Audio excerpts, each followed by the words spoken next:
todas, gracias por venir. Las compañeras me han encargado un poquito que presente a Yayo, y quería comentaros que es en el marco de una jornada más amplia que esperemos que sea muy fructífera. Estamos muy ilusionadas y desde luego estamos muy agradecidas que haya venido Yayo. Para nosotras es un lujo.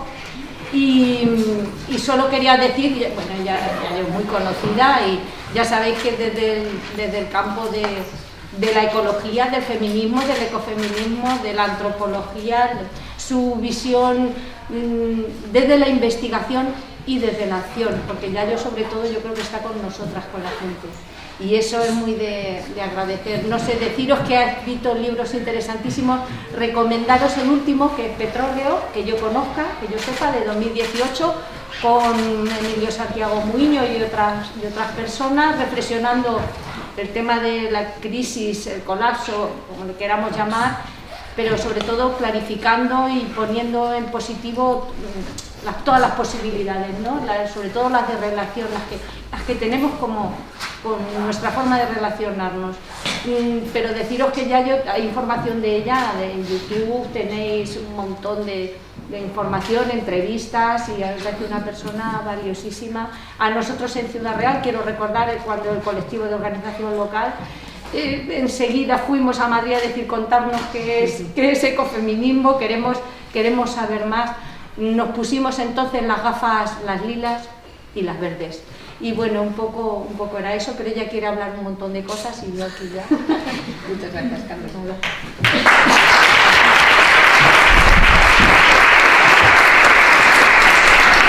No funciona el resto, ha ido un plan B, ¿vale? Vale.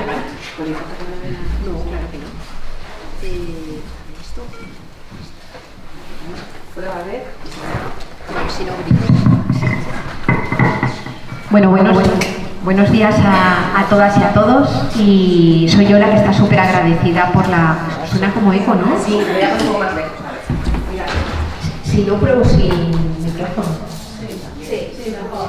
Bueno, voy a probar sin micrófono. ¿Se escucha? Sí. ¿Sí?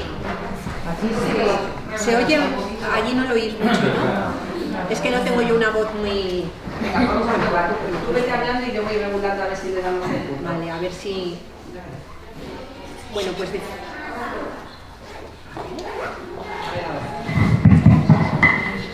Bueno, pues decía que buenos días a todas y a todos, que agradecía, soy yo la que agradece mucho la invitación. Para mí es un gusto poder estar hoy aquí con vosotras, y yo también recuerdo aquel momento ya hace unos cuantos años que nos encontramos en Madrid y estuvimos compartiendo, ¿no? Bueno, yo lo que he preparado para hoy no es tanto una revisión de qué es el ecofeminismo, cómo ha surgido, ni nada por el estilo. Sí, plantearemos algunos de, digamos, sus ejes conceptuales, por así decir, y sobre todo lo que quiero es hacer desde una perspectiva feminista, digamos, un análisis de qué momento estamos viviendo, de cuáles son los problemas, si miramos desde esa perspectiva, que atravesamos como sociedades, para luego tratar de establecer algunas líneas de trabajo, digamos, para revertir lo que yo voy a calificar como un verdadero momento de guerra contra la vida, ¿no? Propuestas que ya os adelanto que no es ni un recetario, ni una hoja de ruta, ni un conjunto de cosas que sí o sí, un catálogo de cosas que sí o sí hay que hacer para transitar, sino que son terrenos por explorar, que yo además voy a plantear en términos de disputa, porque estamos ante una verdadera disputa en este momento, para poner, solemos decir, en el centro la vida. Vamos a ir viendo a qué nos referimos con esto de poner en el centro la vida. Empezar planteando que el ecofeminismo no es más que un movimiento social y una corriente de pensamiento. Más bien tendríamos que hablar de ecofeminismos, porque como en cualquier movimiento social hay múltiples corrientes, diferentes miradas, muchas de ellas muy complementarias entre sí, pero que aportan cosas diferentes, ¿no? Y es un movimiento y corriente de pensamiento que lo que hace es poner en diálogo lo que plantea el movimiento ecologista y lo que plantea el movimiento feminista, ¿no? No es casual que el ecofeminismo haya nacido a principios de los años 70 a la vez que se publicaba el informe Meadows sobre los límites al crecimiento. Es decir, hay un recorrido paralelo, por así decir, entre los ecofeminismos y el nacimiento y consolidación del movimiento ecologista, porque el feminismo como tal era un movimiento que ya tenía siglos de historia, venía desde mucho antes, ¿no? La base de este diálogo viene un poco dada por el hecho de que si cuando indagamos cuáles son las raíces estructurales, las raíces profundas que han hecho que las mujeres hayan estado subordinadas y sus aportaciones históricamente invisibilizadas en el conjunto de las sociedades patriarcales, y miramos cuáles son las raíces estructurales de por qué, digamos, en plena sociedad que se autodenomina del conocimiento, hemos constituido una forma de organizar la política y la economía que van en contra y destruyen la base material que nos sostiene, pues esas raíces estructurales tienen elementos comunes. Y al tener elementos comunes, también las propuestas que establecemos para salir de esa situación de conflicto también tienen elementos comunes. He hablado de diálogo entre ambos movimientos, porque puede haber ecologismos donde se desarrollan relaciones o miradas absolutamente patriarcales, y de hecho haylos, y puede haber feminismos que no tengan en cuenta, digamos, que el modelo económico general y hegemónico que se ha construido, digamos, que le declara la guerra al conjunto de lo vivo, ¿no? Esas miradas también existen.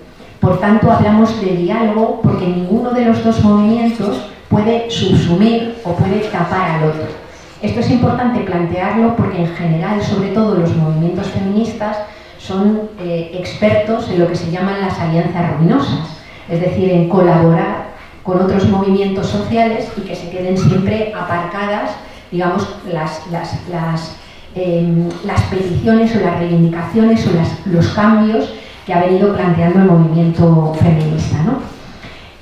Por ir entrando en materia, y si decimos que estamos viviendo un momento de guerra contra la vida, siempre empezamos planteando, recordando cuáles son las bases que sostienen la vida humana, que es aquello que no puede faltar para que pueda existir vida humana, que es aquello que hace que cualquiera de las personas que estamos aquí hayamos podido desde el momento de nuestro nacimiento hasta el día de hoy sostenernos y estar vivas, ¿no? Y tenemos que recordar que hay dos importantes dependencias materiales. En primer lugar, somos seres radicalmente codependientes. Yo creo que a ninguna persona se nos escapa, cuando indagamos un poco, que el aire que respiramos, el agua que bebemos, los alimentos que comemos, la energía que nos ha servido, entre otras cosas, para llegar hasta aquí, todos los minerales y materiales que han servido para fabricar, desde la ropa que vestimos hasta el mobiliario o este propio edificio, todo eso procede de lo que llamamos bienes fondo de la naturaleza. Es decir, minerales de la corteza terrestre, que no son fabricados por los seres humanos, sino que preexisten a la existencia de nuestra especie, energía, ya sea la del sol, ya sea la del agua, o ya sea la energía fósil, que también preexiste y no es fabricada por los seres humanos, o ciclos naturales que funcionan en la naturaleza de forma autoorganizada, que son, digamos, alterados por los seres humanos, pero que no pueden ser controlados a voluntad. Es decir, la naturaleza que nos sostiene es, de alguna manera, lo que envuelve todo lo que podemos hacer como seres humanos. Lo que quiero decir con esto es que no hay economía posible, no hay tecnología posible que no se desenvuelva a partir de aquello que proporciona la naturaleza. Es decir, la economía es un subsistema dentro de la biosfera y no al revés, como ha considerado el sistema económico dominante, incluso en sus propias construcciones teóricas, ¿no? Y ser seres ecodependientes hace que, como seres humanos, tengamos un rasgo inherente que tenemos que observar para poder simplemente durar. Y ese rasgo es el de que el planeta, la Tierra en la que nos desenvolvemos, tiene límites físicos. Hay límites en aquello que llamamos no renovable, como son los minerales de la corteza terrestre, que son susceptibles de ser utilizados simplemente hasta que se agotan, o hasta que ya no resulta posible ni rentable extraerlos desde el punto de vista económico o energético. Luego hablaremos de ello, ¿no? Hay bienes que llamamos renovables, como es el agua, pero que también tienen límites, porque el ciclo del agua no funciona a la velocidad que le gustaría el metabolismo económico, sino que funciona a la velocidad del ciclo del agua. Y por tanto, cuando el uso o la extracción de agua de cualquier fuente hídrica es mayor a la velocidad que permite que se regenere ese agua, también topamos con los límites, aunque sea algo renovable. Y hay límites también en lo que llamamos sumideros del planeta, que son esos procesos que degradan todos los residuos que se generan. Es decir, esos sumideros también tienen su propia velocidad de funcionamiento. Y del mismo modo que una alcantarilla cualquiera deja de tragar agua si la tromba de agua que cae es excesiva y se producen inundaciones, cuando el flujo de residuos es mucho más grande, digamos, que el funcionamiento, que el ciclo que degrada esos residuos y los vuelve a introducir dentro de los ciclos naturales, pues también se producen fenómenos de acumulación de residuos que llamamos contaminación, ¿no? Como luego veremos, aunque lo voy a pasar muy por encima, el cambio climático no es más que un proceso de acumulación de residuos, es decir, generados por la quema de combustibles fósiles, hasta haber llegado a que los sumideros naturales del planeta dejen de funcionar para absorber esos gases de efecto invernadero y se haya generado lo que llamamos cambio climático, ¿no? Por tanto, somos seres ecodependientes y sujetos a los límites físicos del planeta. Pero además tenemos una segunda dependencia, y es la que presentamos con respecto a otras personas, ¿no? Digamos que a nuestra economía también se le suele olvidar que las personas vivimos encarnadas en cuerpos que son vulnerables, en cuerpos que nacen con una tremenda fragilidad, en cuerpos que vuelven a ser tremendamente frágiles, por ejemplo, en el momento de la vejez, en cuerpos que enferman, en cuerpos que a veces viven con diversidad funcional a lo largo de toda la vida, cuerpos que tienen que ser cuidados a lo largo de toda la existencia. Es decir, no hay vida posible si no se garantiza que los cuerpos puedan recibir los cuidados que necesitan, sobre todo en algunos momentos del ciclo vital. Es imposible pensar en la supervivencia de una criatura recién nacida si nadie la cuida. Es imposible pensar en la supervivencia de muchas personas mayores en una sociedad tan envejecida como la que tenemos si nadie las cuida. Es imposible pensar en la supervivencia de personas con alguna discapacidad fuerte o diversidad funcional si no hay nadie alrededor atendiéndolas. Incluso en momentos de enfermedad, aunque la enfermedad no sea muy grave. Imaginaos una escayola de estas que tienes durante 5 semanas y somos conscientes de que durante esas 5 semanas es imposible que podamos hacer las cosas más normales si no hay otras personas que dedican tiempo a cuidarnos. Lo que quiero decir con esto es que los seres humanos, a lo largo de toda la vida, pero sobre todo en algunos momentos del ciclo vital, necesitamos recibir todos esos cuidados que son proporcionados siempre por otras personas. Es decir, no hay nadie que pueda considerarse una persona completamente autónoma. Todas y todos vamos a ser dependientes, al menos en algunos momentos de nuestra vida. Y eso es un rasgo vital, el de la vulnerabilidad de los cuerpos en los que vivimos encarnados, que como luego veremos a la economía se le olvida, ¿no? Lo que sucede es que prácticamente a lo largo de toda la historia, en casi todos los lugares, quienes mayoritariamente se han ocupado del cuidado de los cuerpos vulnerables han sido y son mujeres. Y han sido y son mujeres que lo hacen además en espacios habitualmente invisibles a la economía, que se denominan espacios domésticos, que no tienen reflejo jamás en las cuentas económicas de los sistemas, no son espacios considerados únicamente políticos, pero son los espacios en donde se reproduce cotidiana y generacionalmente la vida. Y si lo han hecho mayoritariamente mujeres, no es porque las mujeres estemos mejor dotadas genéticamente para cuidar de los cuerpos.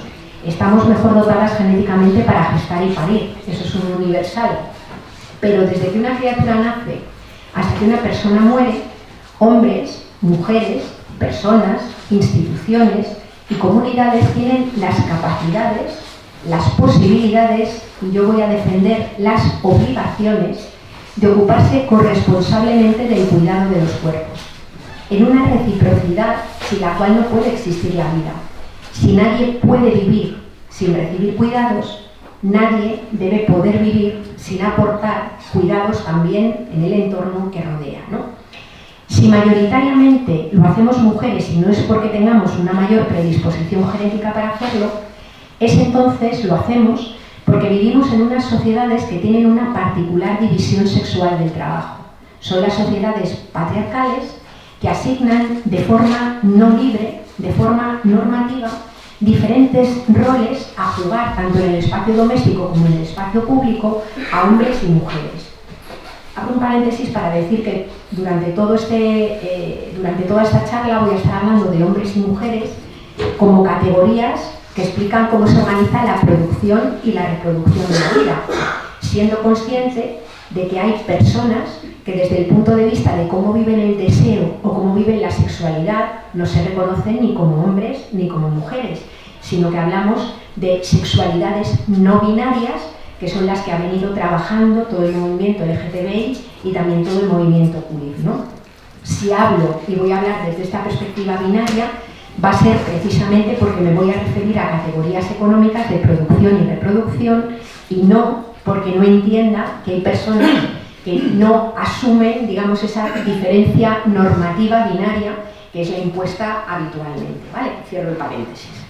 Bueno, pues decía que si lo hacemos mayoritariamente mujeres, no es por predisposición genética, es más bien porque vivimos en esas sociedades que tienen una particular división sexual del trabajo y asignan de forma no libre, de forma normativa, tanto a hombres como a mujeres, el rol que tienen que jugar, digamos, en el espacio social. A los hombres se les asigna de forma no libre el papel en el espacio público y a las mujeres en el espacio doméstico. ¿Con qué mecanismos se actúa? Me voy a referir fundamentalmente a la asignación del rol de cuidadoras, ¿no? Pues todo el proceso de socialización. Desde que nacemos, en la escuela, en la familia, vamos incorporando todo un sentido del deber que es vivido, digamos, con más fuerza por las mujeres, desde luego, que por los hombres, del deber de atención, sobre todo a las personas vulnerables y dependientes dentro del espacio familiar, generando lo que desde algunos feminismos se ha llamado ese servicio familiar obligatorio, que parece que llevas contigo desde el momento en el que naces si eres chica, ¿no? Esto hace, por ejemplo, que yo, que tengo 53 años, tenga interiorizada en mucha más medida la obligación del cuidado de mi madre que mis hermanos, que vienen, dos chicos que tengo que vienen detrás de mí, y mis dos hermanas más pequeñas, digamos, lo tienen interiorizado exactamente igual que yo, ¿no?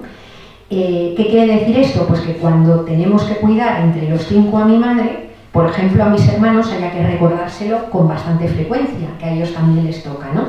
Y no tanto a las chicas, porque lo tenemos interiorizado de otra forma totalmente distinta. Ese sentido del deber se trabaja en el proceso de socialización, pero también el sentido de culpa, porque la sociedad genera mecanismos simbólicos o no tan simbólicos de castigo cuando no asumes el rol que te toca. El estereotipo de la mala esposa, de la mala hija, de la mala madre, ¿no? Que de alguna manera castiga y sanciona a aquellas personas que no asumen los roles normativos. Pero no solamente funciona eso, sino también, como nos han contado desde algunos feminismos, la supuesta esencia amorosa que desplegamos las mujeres casi de forma natural, ese mito del amor romántico, que lo que viene a decir es que las mujeres, por esencia, por nacimiento, estamos como poseídas de una especie de esencia amorosa que se apodera de nosotras y que de alguna manera nos hace desear con mucha fuerza y ser felices cuando renunciamos a nuestros propios proyectos para poner nuestros tiempos y nuestras energías al servicio de que otras personas construyan los suyos, ¿no? Ese pensamiento amoroso también funciona y forma parte del proceso de socialización, ¿no? O el miedo. Estamos viviendo un momento en el que, están saliendo con más fuerza y son más visibilizados todos los casos de violencias machistas que saltan todos los días. que en el extremo y en su dimensión más grave terminan en asesinatos. Pero el asesinato es la punta del iceberg de un sistema de maltrato, de un sistema violento que se sostiene a veces en los espacios ocultos a la política, esos espacios domésticos que supuestamente debieran ser los espacios más seguros para todas las personas que lo habitan, pero para algunas mujeres son espacios en donde se viven verdaderas pesadillas, ¿no? Todos esos fenómenos van operando para asignar de forma no libre, insisto, todos estos mecanismos y todas estas tareas, ¿no? Por tanto, seres ecodependientes y sujetos a los límites físicos del planeta. Seres interdependientes y una a una como personas radicalmente vulnerables y necesitadas de cuidados. Esto nos hace concluir que la vida humana, por el hecho de haber nacido, no es una certeza. Es decir, una vida recién nacida no es una vida cierta para siempre, es una vida posible. Y que esa vida posible se transforme en una vida cierta requiere que haya esa interacción con la naturaleza para que a partir de sus bienes fondo obtengamos todos los bienes y servicios que hacen falta para sostener la existencia y las condiciones de vida, y que se desarrolle en un entorno social que garantice los trabajos de cuidados en los diferentes momentos del ciclo vital. Es decir, para que se pueda sostener la vida humana hace falta mantener esas dos relaciones. Es decir, la vida humana no se sostiene sola, hay que sostenerla intencionalmente. Y por eso, desde los ecofeminismos, hablamos del enfoque de la sostenibilidad de la vida. El planeta no hace falta sostenerlo. Se habla mucho de sostener el planeta y de la sostenibilidad del planeta. El planeta se sostiene él solo. Otra cosa es que se sostenga con una organización o unas condiciones atmosféricas de temperatura o de precipitaciones que no sean tan favorables para la existencia de la vida humana. Es decir, lo que nos tenemos que preocupar es por ver cómo sostener la vida humana y otro tipo de vidas en un planeta que en este momento tiene sus límites superados y en un entorno social que penaliza y que ataca precisamente toda esa dimensión relacional que esconde, toda esa dimensión relacional que permite precisamente que nos sostengamos como especie. Ese es el problema central que tenemos, cómo sostener la vida en el momento en el que estamos viviendo. Y esa es la preocupación central que plasman los ecofeminismos. Decimos, tenemos que intentar construir sociedades que pongan en el centro la vida, es decir, que garanticen los trabajos, los procesos y las relaciones con la naturaleza que hacen falta para que la vida humana se pueda mantener generacional y cotidianamente, ¿no? Bueno, pues lo que sucede es que, sin embargo, nuestro modelo económico y nuestro modelo político se han construido justamente de espaldas, invisibilizando ambos tipos de relaciones, dejándolas subordinadas y subyugadas, dejándolas dependientes o subsidiarias a otra serie de prioridades, en este momento del capitalismo globalizado, la maximización de beneficios, por ejemplo, y con unos sujetos protagonistas que son el sujeto protagonista de la sociedad patriarcal, que no tienen por qué ser solamente hombres, hay también mujeres que pueden ser sujetos patriarcales, ¿no? Pero que alimentan, como vamos a ver, esa especie de fantasía de la individualidad que hace suponer que las personas podemos vivir emancipadas de la tierra, emancipadas incluso de nuestro propio cuerpo y emancipadas o desresponsabilizadas de los cuerpos de las personas que nos rodean. Insisto mucho en el tema de cuerpos, no porque piense que el cuerpo va separado, obviamente, de la capacidad de razonar o de los afectos o de las emociones, sino porque con frecuencia se olvida que esos cuerpos tienen que ser sostenidos materialmente, con unas tareas que requieren mucho trabajo y mucho esfuerzo, sobre todo en algunos momentos del ciclo vital. Podemos suponer que si hablamos de una maternidad o paternidad deseada, aunque a veces tengas ganas de asesinar a la criatura que has parido, por momentos va a ser un trabajo que haces, digamos, con también muchas dosis de felicidad y de placer. Cuando, sin embargo, estamos hablando de los cuidados ante la muerte, hablamos de trabajos mucho más duros, que no es que no los hagamos con ganas cuando los hacemos, pero son trabajos que emocionalmente son costosísimos. Cualquiera de las personas que hayáis tenido que cuidar a personas con demencia senil o Alzheimer o a personas ante una enfermedad terminal, sabemos que el coste de dar esos cuidados, tanto físico como emocional, es enorme, ¿no? Y las personas cuidadoras muchas veces atraviesan momentos de verdaderas crisis personales en ese momento del cuidado. Es decir, no estamos hablando de un trabajo fácil, no estamos hablando de un trabajo que no requiera conocimientos. Atender momentos de enfermedad o atender momentos del ciclo vital requiere saber un montón de cosas y saber organizar un montón de cosas. Sin embargo, quienes mayoritariamente se han ocupado de ello, que ha sido muchas veces en ese espacio, no reciben ningún tipo de reconocimiento, digamos, social por el trabajo que realizan. De hecho, son los trabajos muchas veces más despreciados y menos valorados en todo el mercado laboral cuando son pagados, y no digamos ya si los haces como ama de casa, ¿no? Donde, vamos, es una invisibilización de la importancia de la tarea absolutamente tremenda, ¿no? ¿Cómo es posible que en plena sociedad que se autodenomina del conocimiento, donde es cierto que sabemos probablemente más que nunca sobre los ecosistemas, sobre el funcionamiento de la naturaleza, sobre la propia sociedad, hayamos podido organizar un sistema económico y un sistema político que invisibiliza esas bases materiales? ¿Cómo es posible que hayamos organizado una economía que necesita crecer permanentemente extrayendo materiales y generando residuos en un planeta que tiene límites físicos? ¿Cómo es posible que hayamos generado sociedades que ponen en su centro la maximización del beneficio y dejan orillado en los espacios periféricos la satisfacción de las necesidades y de las condiciones de vida?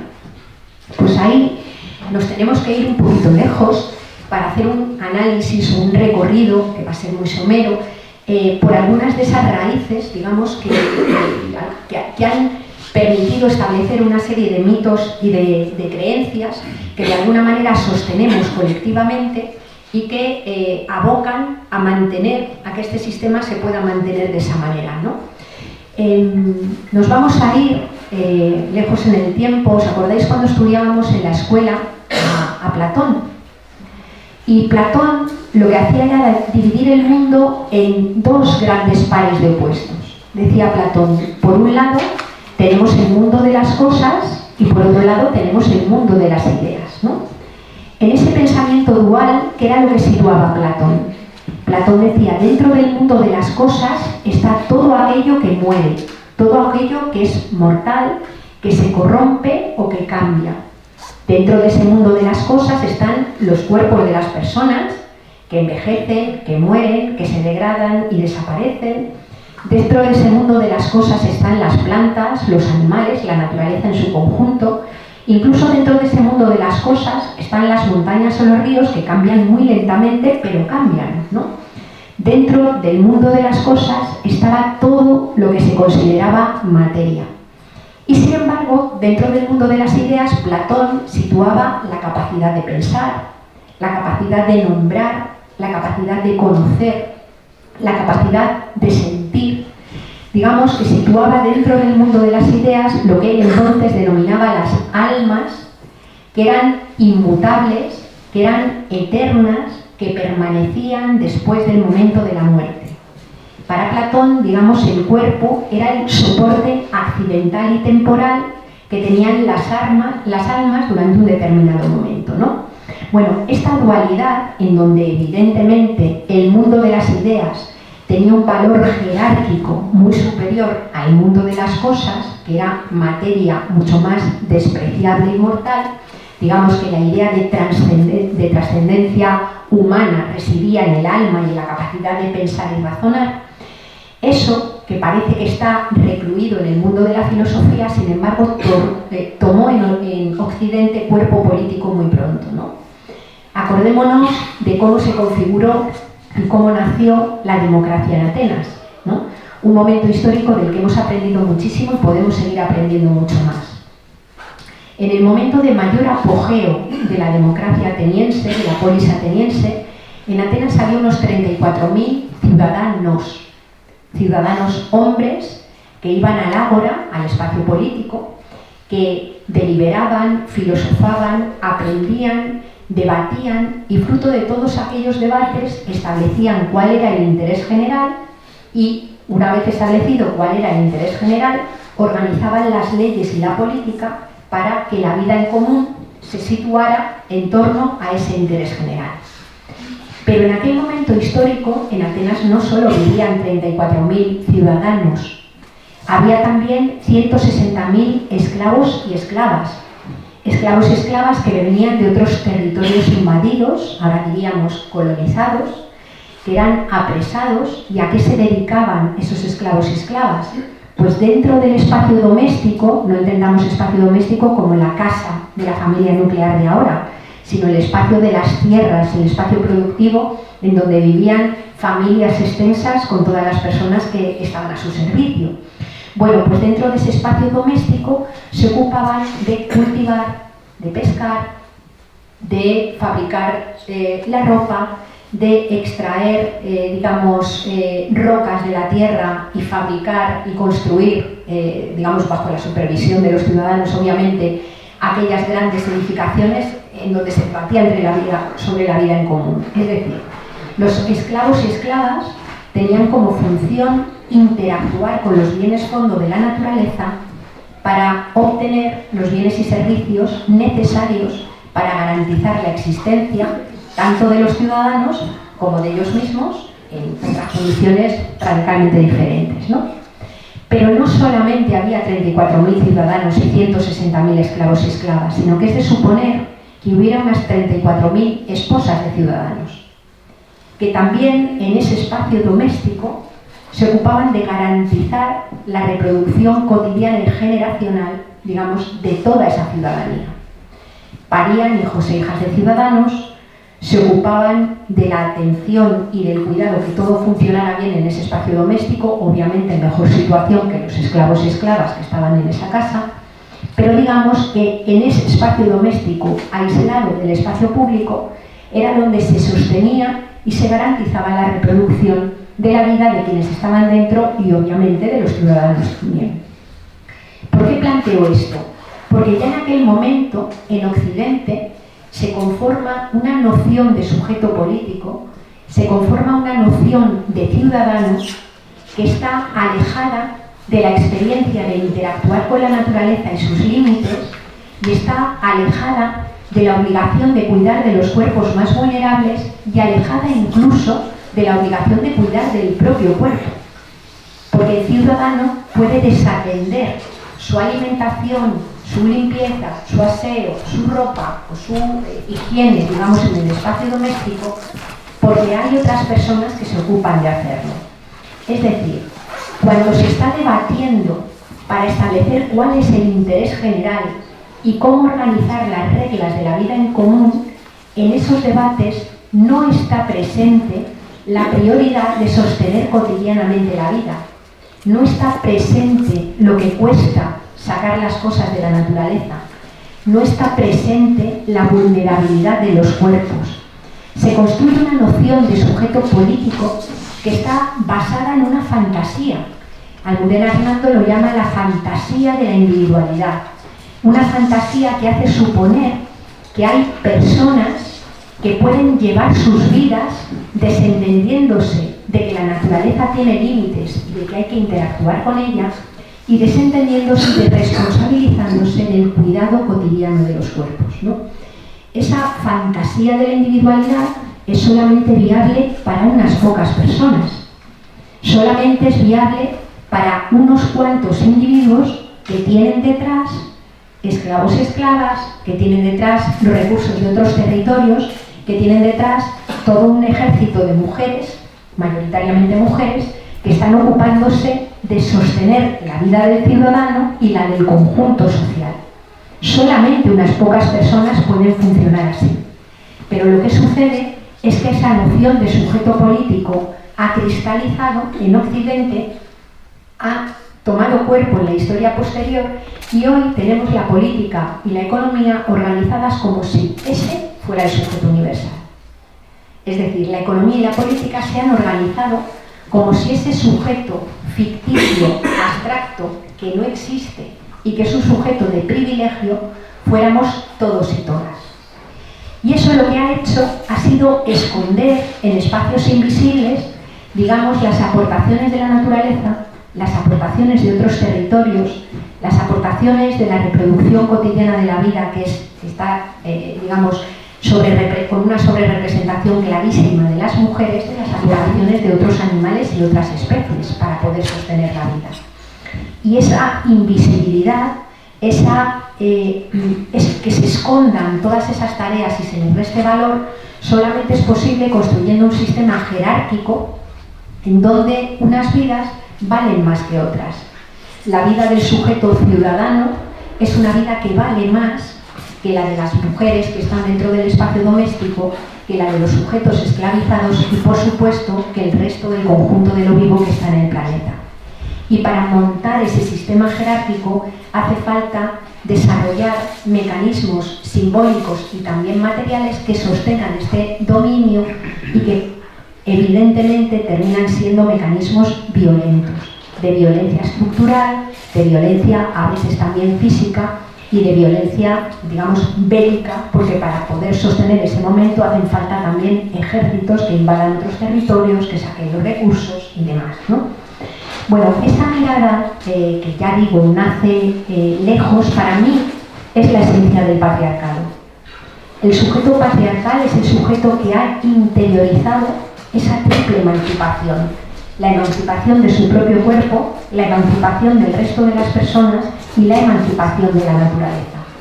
Digamos que ese sujeto individual, autónomo, que no se percibe dependiente ni de la tierra ni de otras personas, pero que a su vez se desentiende incluso de su propio cuidado, esa es la esencia del patriarcado y del sujeto patriarcal, ¿no? Esa mirada ha ido cristalizando en la historia posterior.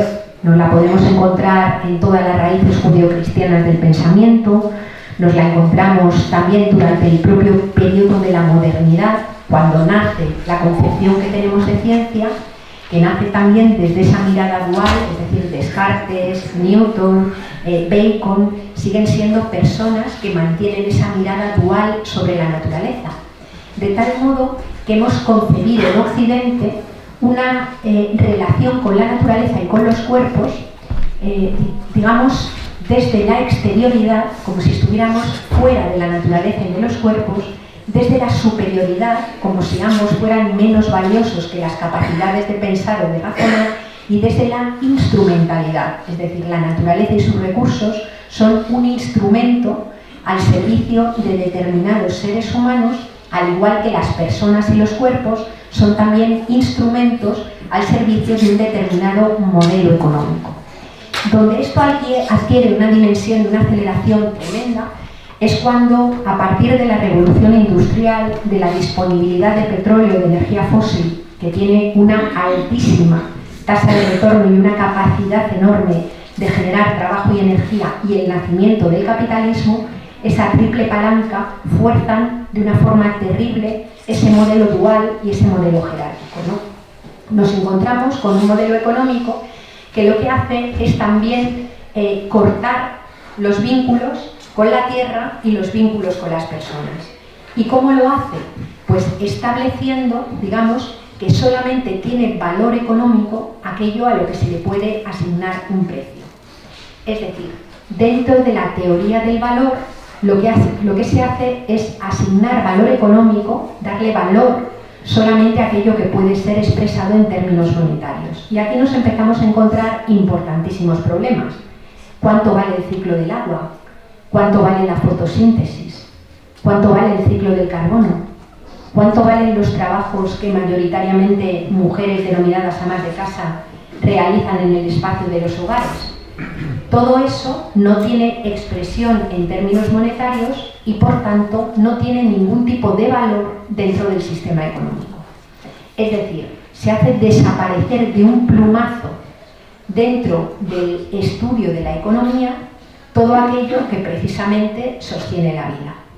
Y esto ha terminado generando algunas categorías económicas que deben de ser completamente removidas. Por ejemplo, la categoría de producción. ¿A qué le llamamos hoy producción? Hoy se le llama dentro de nuestro modelo económico producción a todo aquello que hace crecer la economía en términos monetarios. Es decir, como solamente forma parte del campo del valor lo que tiene precio, llamamos producción a todo aquello que en el ámbito de la economía hace crecer esos agregados monetarios. Voy a poner algún ejemplo, ¿no? Llamamos producción, por ejemplo, al cultivo de alimentos si esos alimentos van a ser luego comprados o vendidos. Pero si esos alimentos son de autoconsumo, eso ya no es producción. Llamamos producción, por ejemplo, a la fabricación de armas. Llamamos producción al cultivo del trigo. Pero el problema que tenemos es que al medir ambas producciones solamente en términos monetarios, como sociedad dejamos de tener instrumentos que nos permitan discriminar o distinguir entre las producciones que van a favor de la vida y las que van en contra. Es decir, nuestra economía mide todas las producciones en la misma unidad, euros, y lo que deseamos es hacer crecer esa producción al máximo porque la única dimensión a la que le damos valor es la monetaria. Y esto nos mete en unos líos importantes. Todas conocemos el indicador Producto Interior Bruto, que es el indicador que suele manejar la economía para decir si vamos bien o vamos mal. Bueno, pues dentro del Producto Interior Bruto, la fotosíntesis, el ciclo del agua o los trabajos de las amas de casa no cuentan, están invisibilizados y no se consideran riqueza. Pero sin embargo, podemos considerar riqueza la producción de armamentos, que es un negocio tremendo que hace crecer la economía enormemente. Si miráramos esa producción desde el punto de vista de las necesidades humanas, difícilmente podría decir nadie que lo producido sirve para satisfacer necesidades humanas. Hace crecer la economía, pero tú con una bomba de racimo, utilizando lo producido, no puedes hacer nada que sirva para mejorar la vida de la gente, para sostener las condiciones de vida.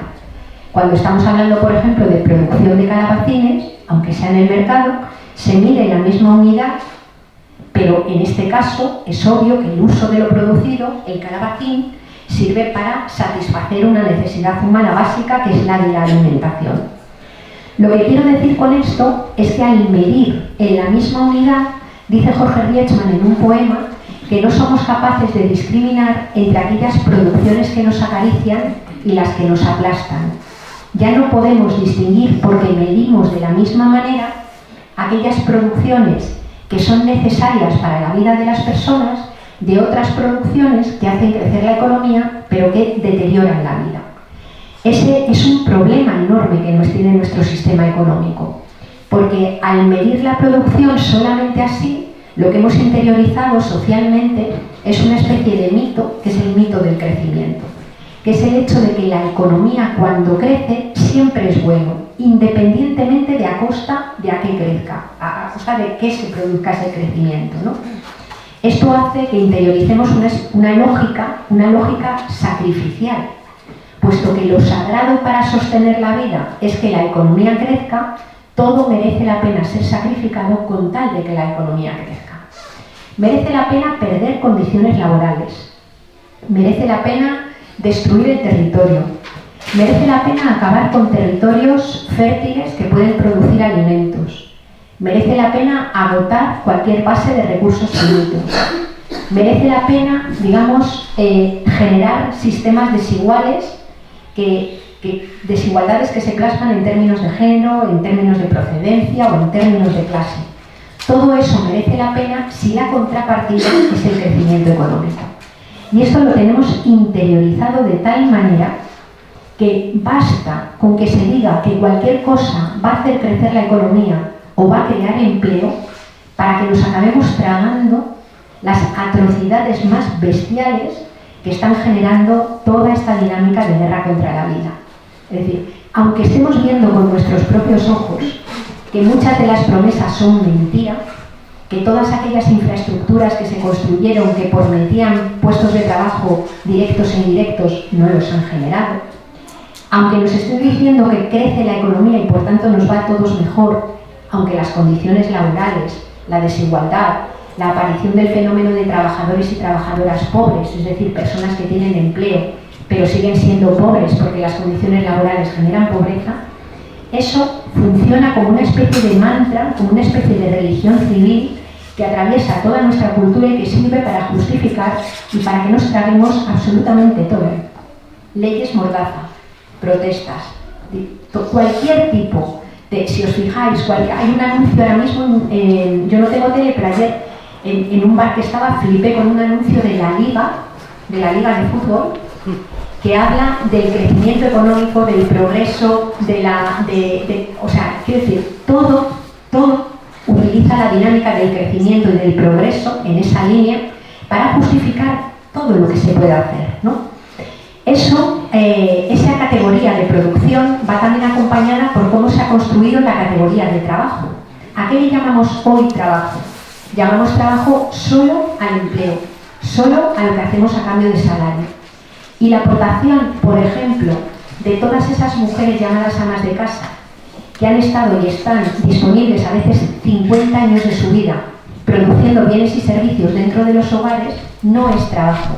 Por tener no tiene ni nombre, se le llama sus labores, porque son de ellas, ¿no? Y nos encontramos con que, por ejemplo, en la encuesta de población activa, todas esas mujeres son consideradas población inactiva. Y que si van a tener posibilidades de tener protección económica en el momento de la vejez, no es por lo que ellas hayan aportado socialmente, sino es porque tienen un vínculo, normalmente el del matrimonio, con una persona que sí que haya tenido empleo.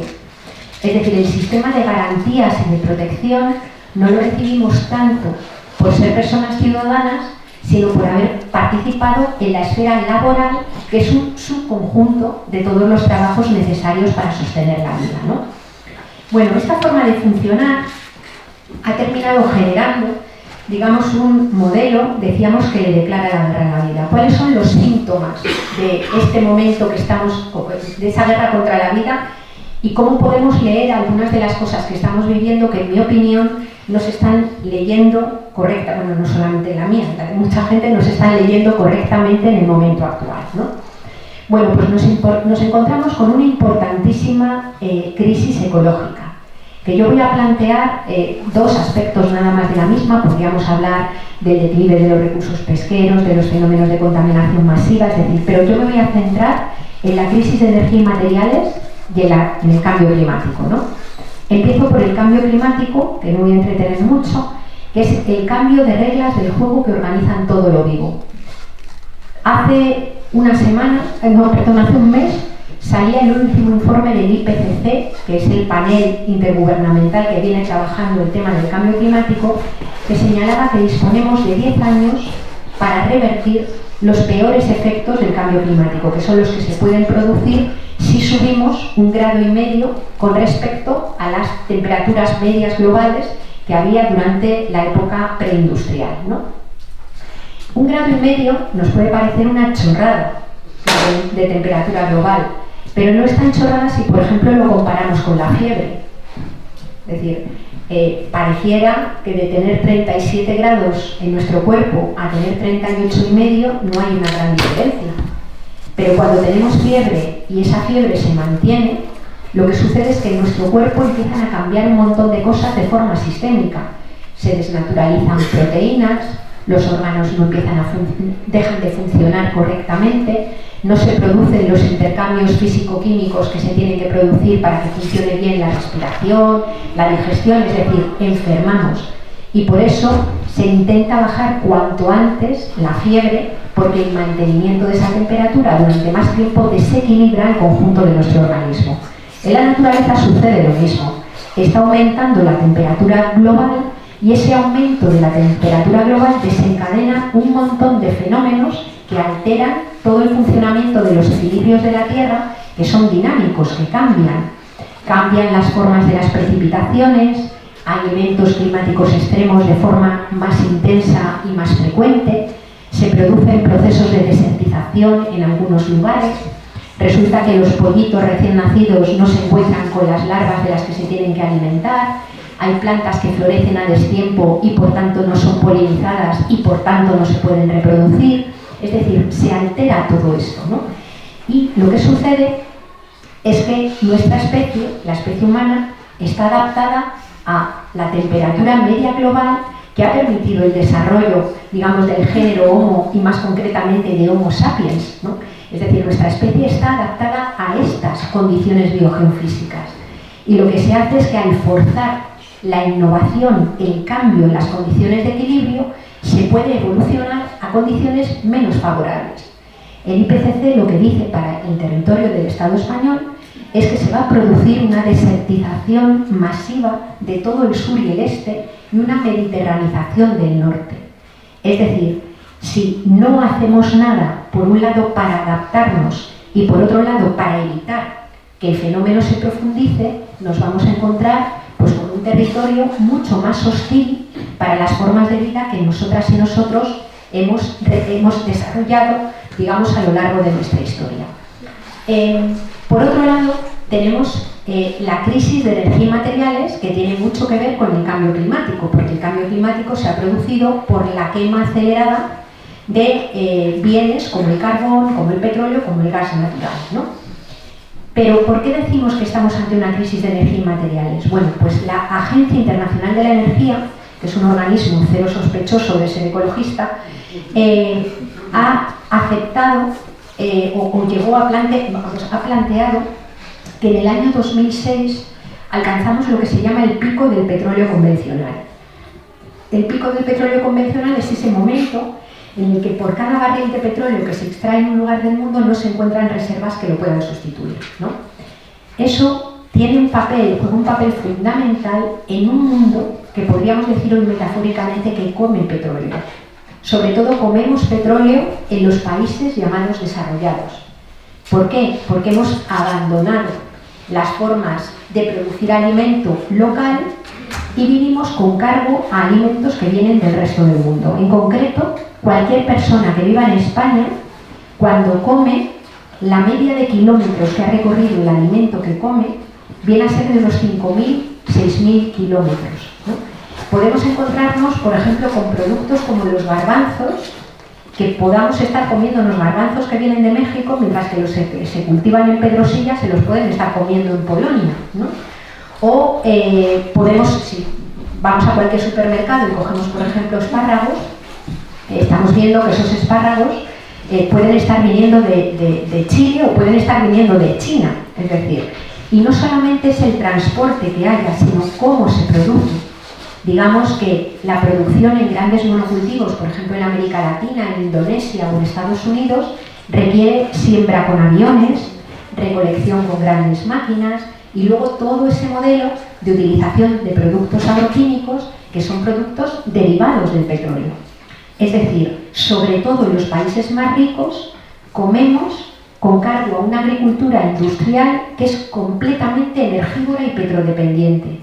Pero pensemos en el modelo urbano. Yo vivo en Madrid, un mamotreto de ciudad cuya área de influencia urbana recoge incluso varias provincias de alrededor. Todos los días va y viene gente a Madrid a trabajar desde Toledo, desde Cuenca, incluso desde Ciudad Real, desde Valladolid, gracias a que hay carreteras por donde se pueden mover rápidamente los coches o que hay un tren de alta velocidad, como en el que he venido yo en 1 hora desde Madrid, que, digamos, utiliza energías fósiles, vive con cargo a energías fósiles.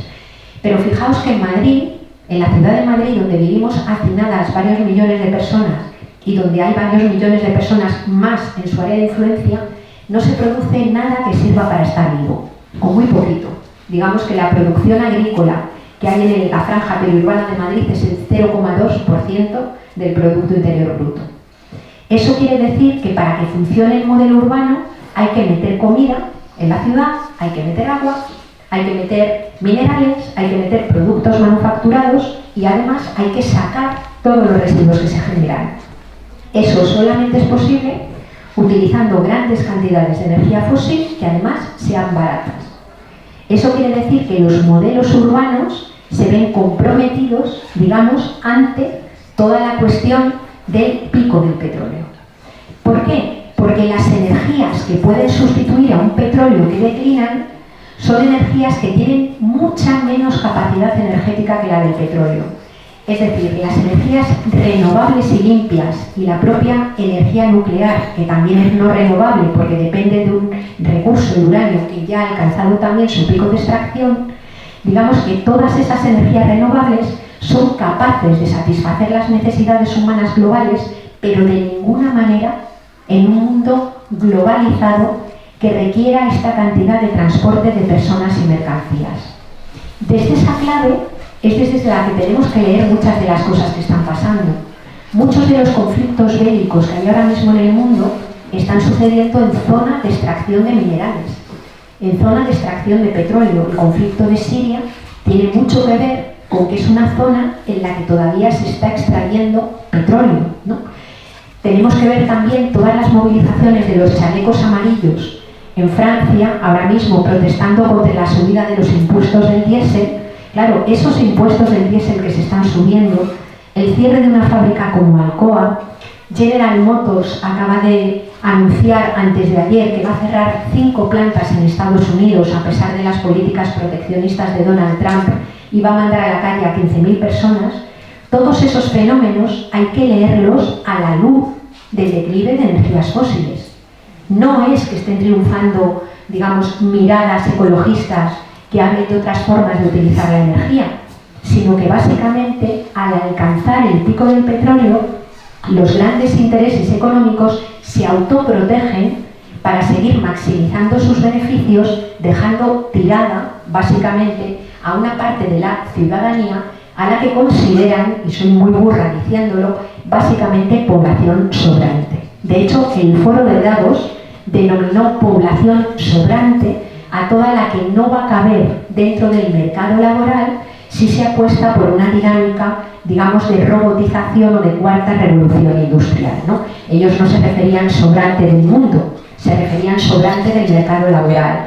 Pero en un modelo en el que lo único que te garantiza renta para poder pagar la casa, la factura de la luz o la del agua es tener empleo, básicamente lo que hace es condenarte a las periferias del sistema, ¿no?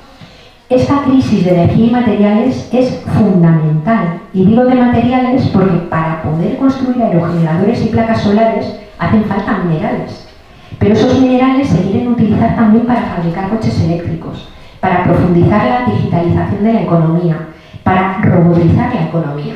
El problema que tenemos es que cuando miras las reservas, que nos dice, digamos, toda la mejor ciencia de la que disponemos, que evalúa el capital mineral de la Tierra, y se ve todo lo que se quiere hacer con ello, las cuentas no salen.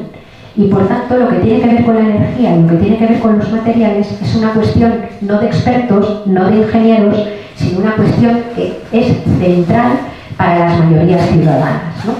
Es decir, transitar a un modelo con mucho menos petróleo requiere cambiar la economía de arriba a abajo, sobre todo si queremos que esa economía sirva para satisfacer las necesidades de las mayorías sociales, que no es lo que está sucediendo ahora.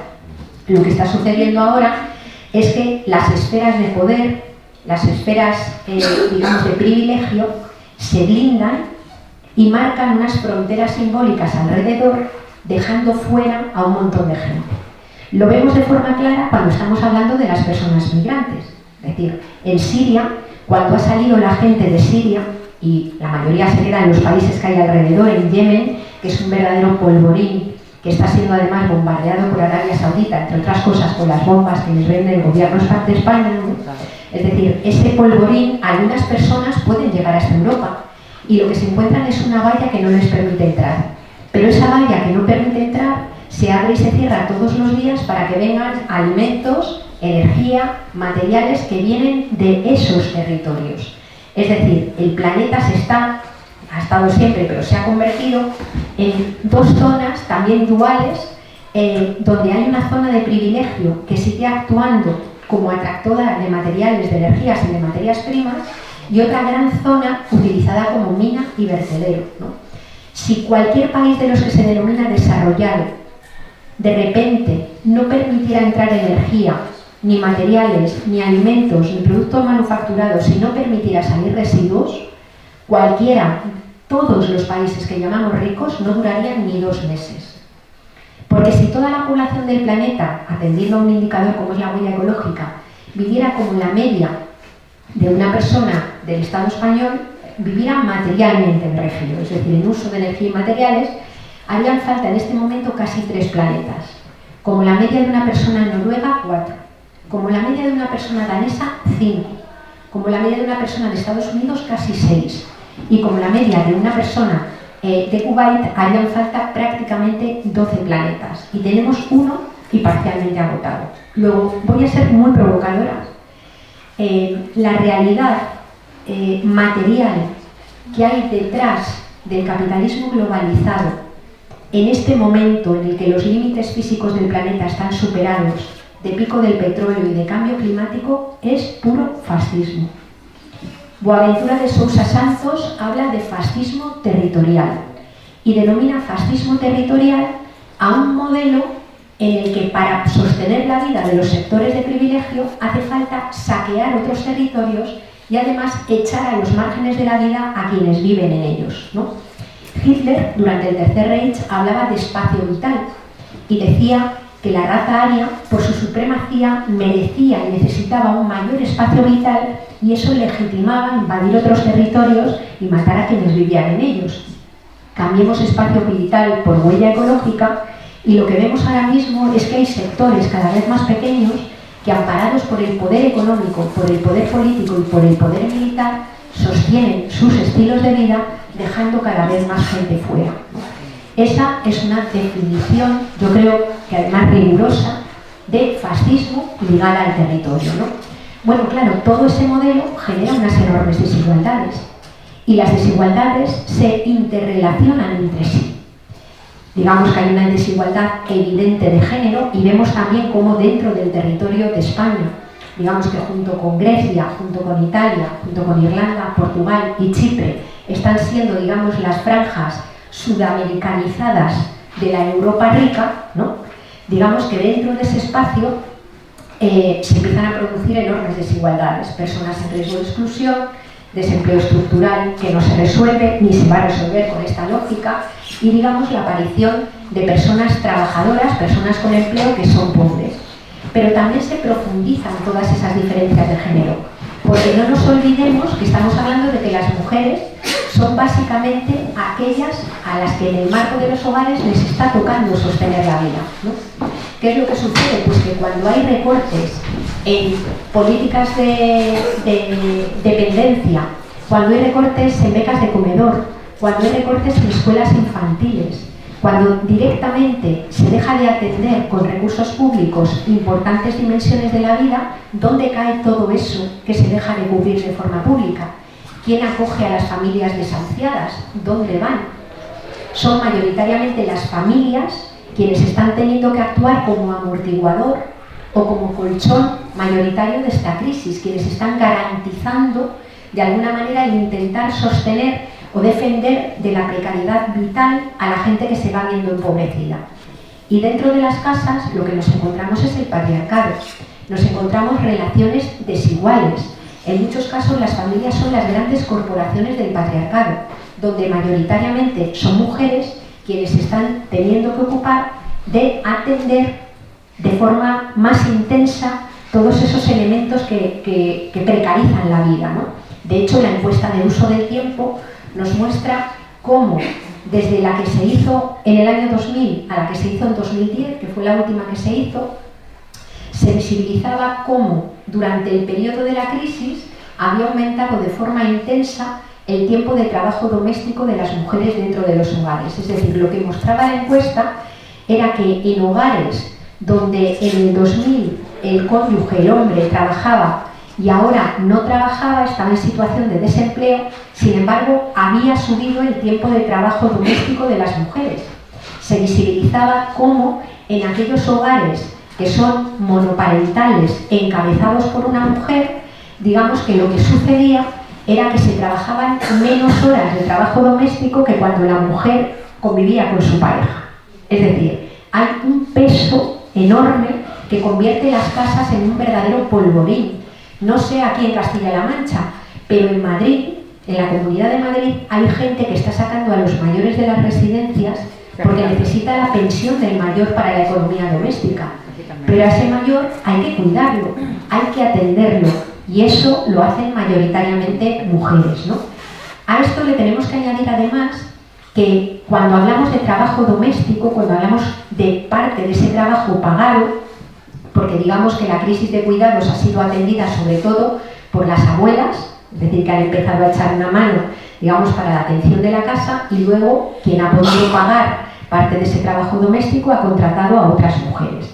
Ese trabajo doméstico ha sido un trabajo históricamente migrante. Primero las chicas que iban a servir de los pueblos a la ciudad, pero recientemente es un trabajo que trasciende las fronteras. Bueno, pues si miráramos de dónde vienen una buena parte de las mujeres que en condiciones terriblemente precarias cuidan a mayores, a personas con diversidad funcional y a criaturas, veríamos que vienen ahora mismo de los mismos lugares que las materias primas que sostienen el metabolismo económico. Es decir, hay una dependencia brutal, tanto en términos de codependencia como en términos de interdependencia, ¿no? Bueno, pues esa es la situación en la que nos encontramos.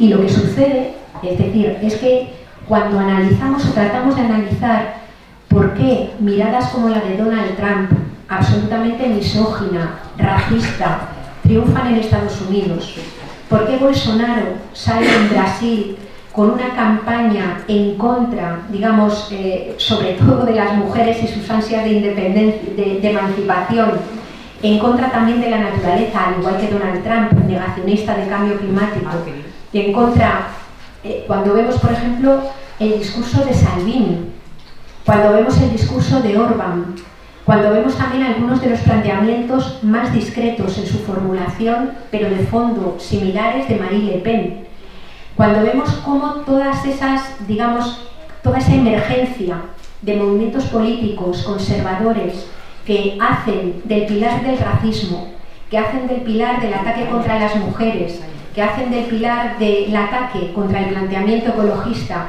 digamos, los ejes de sus discursos, ¿de dónde viene todo eso y por qué surge? No es casual.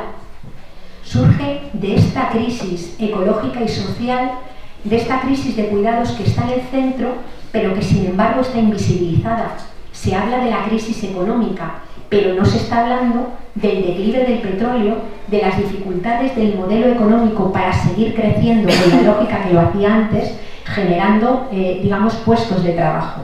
Esa crisis está debajo y esa crisis está siendo abordada de formas diferentes por los movimientos, sociales, desde muchos movimientos sociales desde la denuncia, por aquellos partidos políticos que se llaman emancipadores o que se reconocen en tradiciones de eso grande que pudiéramos llamar las izquierdas, no está siendo abordada, está siendo absolutamente invisibilizada.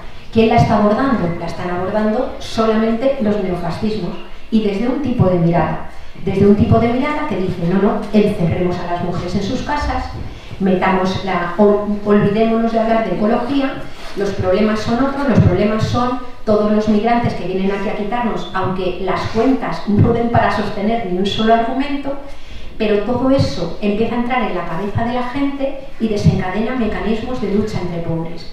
Y mientras hay mecanismos de luchas entre pobres, dejamos de mirar dónde están estructuralmente los problemas, que es en un sistema que es patriarcal, que es ecocida, que es colonial, que es violento y que es injusto y genera unas tremendas desigualdades. Ahí es donde tenemos el problema y ahí es donde no estamos mirando. Claro, las propuestas de la socialdemocracia y las propuestas que llamamos progresistas, lo que están haciendo es no meterle mano al conflicto estructural. Lo que están haciendo es hablar de lo verde, para hablar un poquito del capitalismo verde. Están hablando un poco de lo lila, no diría yo ni violeta, porque no le mete mano a los conflictos estructurales que plantea el feminismo. Y hablan de multiculturalidad para no hablar de racismo estructural. Es decir, no se le mete mano a los conflictos estructurales. Y al no meterle mano a los conflictos estructurales, se terminan generando propuestas y políticas que no sirven para resolver los problemas que tiene la gente, que no sirven para resolver los problemas de las mayorías sociales.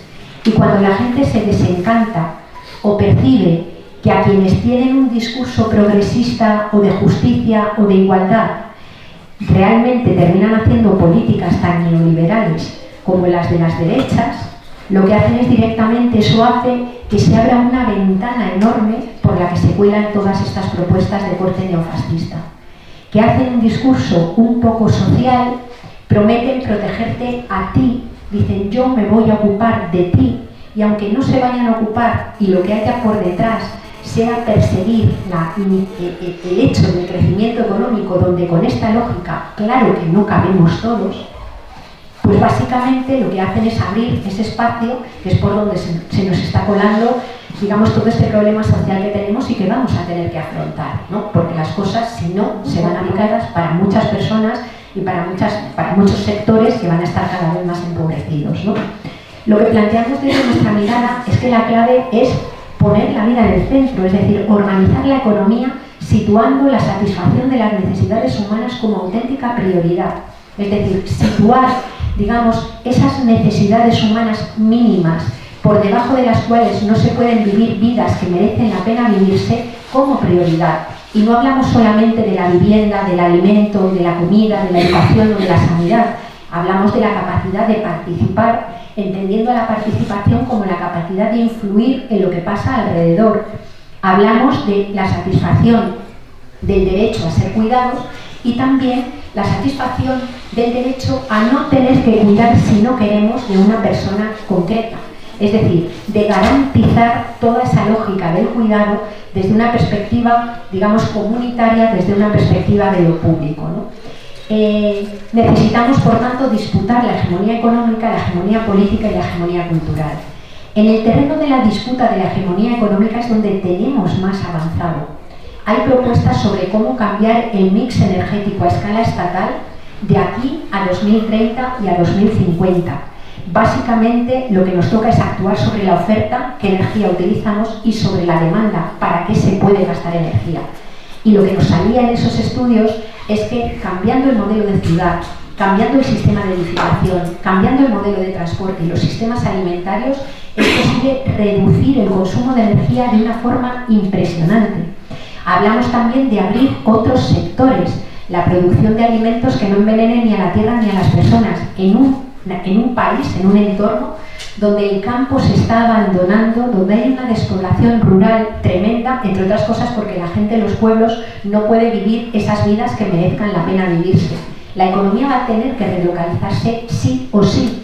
Sí o sí vamos a vivir con menos energía y por tanto es importante pensar cómo recomponer esos metabolismos económicos que permitan articular, digamos, mercados de proximidad y consumos de proximidad, ¿no?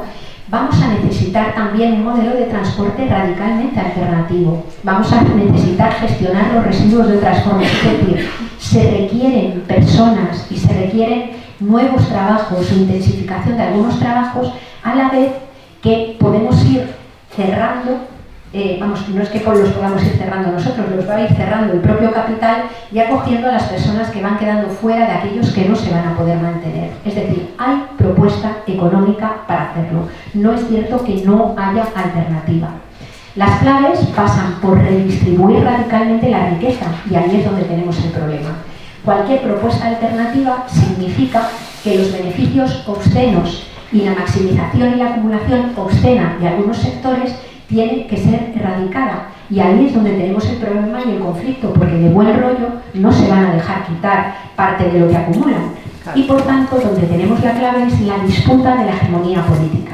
Disputa de la hegemonía política que no es solamente que llegue gente distinta a las instituciones, que ojo, a mí no me da igual quién gobierne y prefiero que haya gente en las instituciones que se crea las cosas. Pero lo que me parece clave es la generación de contrapoder. La generación de contrapoder ciudadano. Necesitamos mucha gente que quiera y esté dispuesta a organizarse para conseguir estos cambios. Y eso se hace organizándose en grupos de mujeres, en grupos ecologistas, en partidos políticos, en sindicatos, en asociaciones de padres y madres, en cualquier lugar. Pero no son tiempos para estar sola, porque estando sola, primero te sientes absolutamente vulnerable ante todo lo que está pasando. Segundo, tienes miedo. La única forma de poder, digamos, bregar con eso es precisamente generar organización y yo creo que ahí tenemos el ejemplo de lo que está haciendo el movimiento feminista o lo que están haciendo las asociaciones de personas pensionistas o lo que está surgiendo también en algunos otros lugares alrededor, digamos, de toda la crisis ecológica y social. Es decir, tenemos capacidades para organizarnos, para poder compartir y realizar estos análisis, para poder, digamos, entender cuáles son las raíces estructurales de la crisis y, por tanto, poder organizarnos ante ella. Y la clave está en la disputa de la hegemonía cultural. Por eso yo me he centrado tanto tiempo en la parte de deconstrucción en esta charla. Si este sistema se ha hecho hegemónico, no es solo porque se haya adueñado del poder político o del poder militar, se ha hecho hegemónico mayoritariamente porque se ha adueñado de las formas en las que entendemos el mundo y actuamos en él. El proceso, digamos, ha sido configurar una noción de bienestar, una noción de vida buena, una noción de seguridad, una noción de libertad que es absolutamente funcional al modelo capitalista, donde él se presenta como el único que puede resolver los problemas de la gente. Si articulamos una idea de seguridad alternativa, es decir, seguridad no es el blindaje de las élites, ni abrir grandes vallas para que no te invadan, sino que seguridad es no tener miedo mañana, no tener miedo a que te vayan a desahuciar, no tener miedo a no poder comer, no tener miedo a no encontrar jamás un trabajo, no tener miedo a no poder desarrollar tus proyectos vitales, no tener miedo a que tus hijos e hijas no puedan estudiar. Esa es la precariedad vital, y construir seguridad es colocarte en torno a la satisfacción de esas necesidades, ¿no? De alguna manera, todo eso lo tenemos que dar una vuelta, incluso a la propia noción de derechos. Y con eso voy a terminar, ¿no? ¿Os acordáis que la Declaración de Derechos Humanos, en 1948, en su primer artículo decía algo parecido a esto? Todos los seres humanos nacemos libres e iguales en dignidad y derechos, y dotados como estamos de razón, podemos vivir fraternalmente los unos con los otros. Si pensáramos los derechos desde la perspectiva ecofeminista, yo creo que tendría que decir este artículo algo parecido a esto.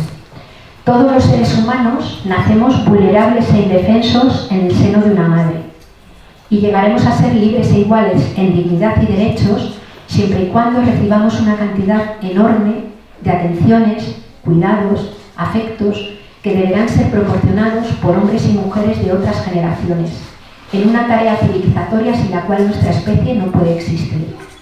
En caso de recibirlos, llegaremos a estar dotadas de razón que nos permita a las personas vivir fraternalmente las unas con las otras, conscientes de que habitamos un planeta que tiene límites físicos que compartimos con el resto del mundo vivo y que estamos obligados a conservar.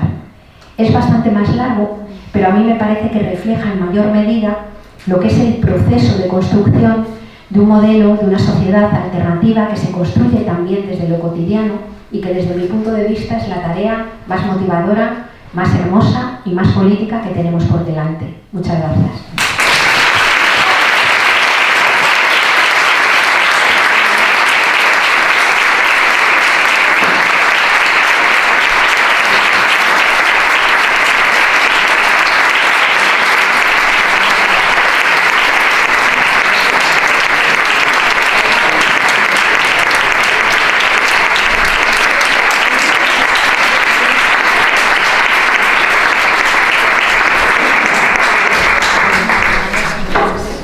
Bueno, impresionante, Yayo, como siempre que la escuchamos, nos entra como la emoción y las ganas de salir a la calle, cambiar las cosas, de organizarnos. Y bueno, con esa idea también esta tarde os invitamos a todas y a todos a que de alguna manera en la provincia de Ciudad Real, también las que nos consideramos ecofeministas, feministas, nos consigamos organizar y hacer un mundo como el que queremos hacer, ¿no?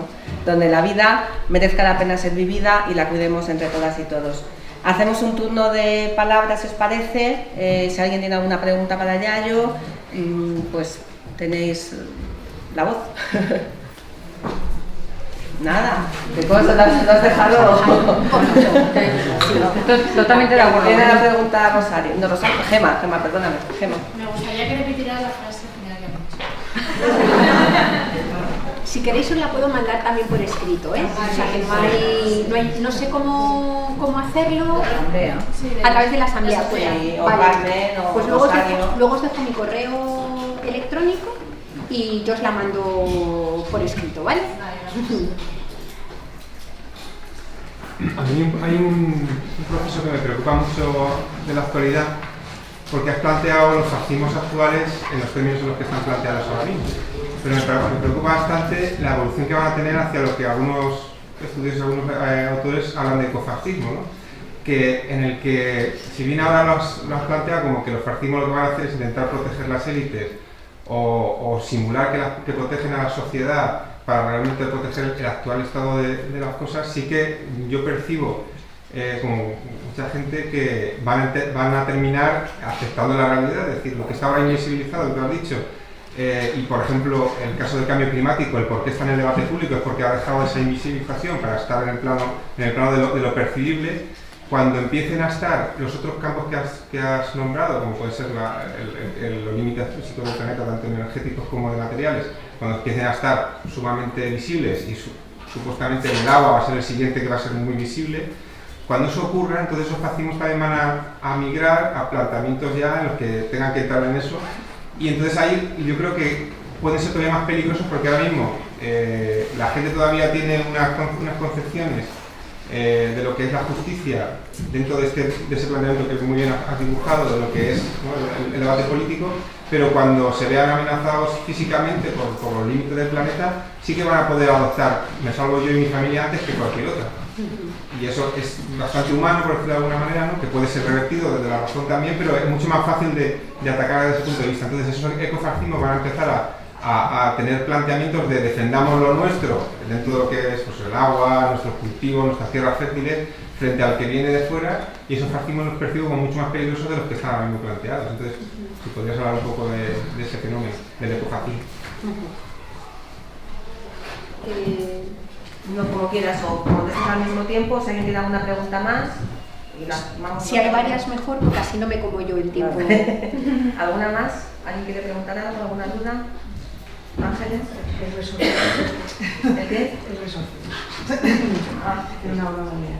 Yo quería que hablaras un poco más de qué políticas de despoblamiento se pueden llevar a cabo, porque es necesario cambiar el modelo, pero cambiarlo el modelo desde lo rural, ¿no? Y otra cosa que me ha llamado mucho la atención es la necesidad que hay de materiales mineros, que vamos, aquí van a hacer en la provincia de Ciudad Real, van a hacer un queso gruyere, está lleno, salvo la mina de Tierras Raras que se consiguió parar en Torrenueva, las demás parece que tienen una urgencia.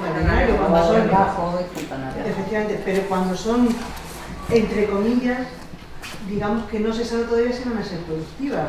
Efectivamente, es que en vez de dirigir las políticas hacia el reciclaje y a la conservación de todo lo rural y de la economía rural, potenciarla, lo que vamos es que llegamos, desgastamos, la población, la poca que haya, la echamos y vamos desgastando. Entonces, en ese sentido, ¿qué políticas que aconsejas de población, pero también teniendo en cuenta cómo tenemos que hacer la pedagogía de llegar a esas personas a las que toman las decisiones, me refiero, ¿no?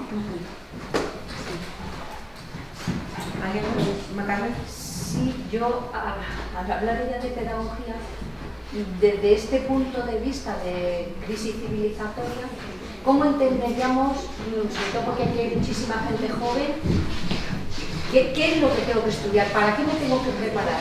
Pensando desde este punto, desde esa urgencia, ¿no?, de esas necesidades, ¿qué es lo más interesante?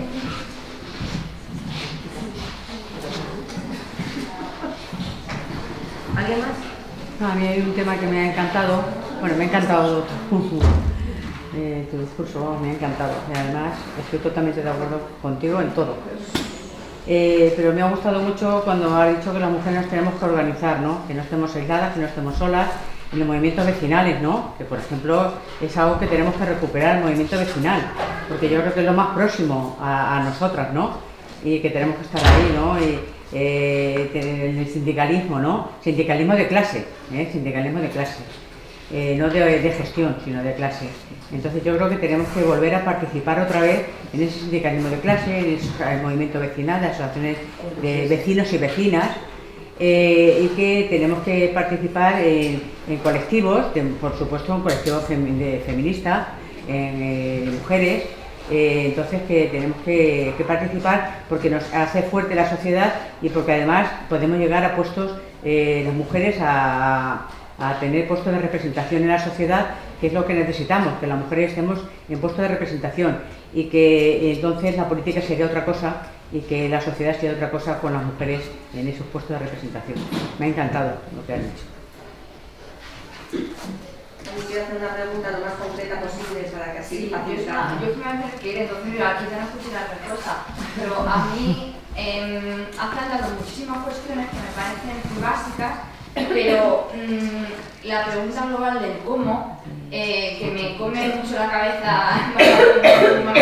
es, ya que se ve a nivel pedagógico, cómo el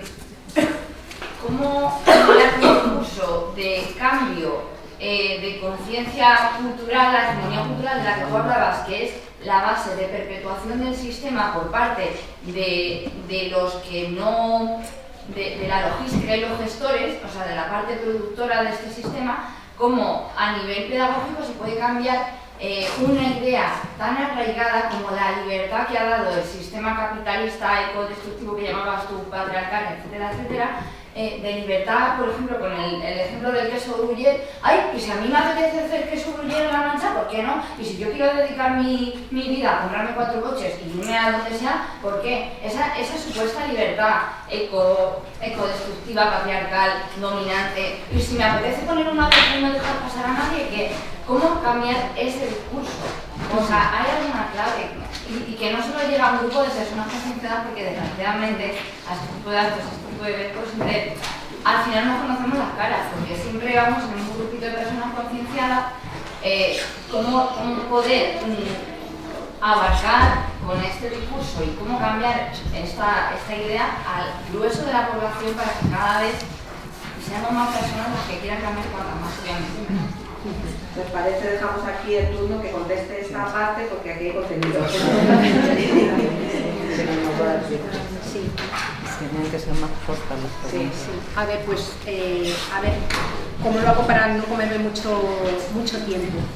A ver, la cuestión de los ecofascismos ya está. Quiero decir que todo el planteamiento que ahora mismo está viendo, por ejemplo, con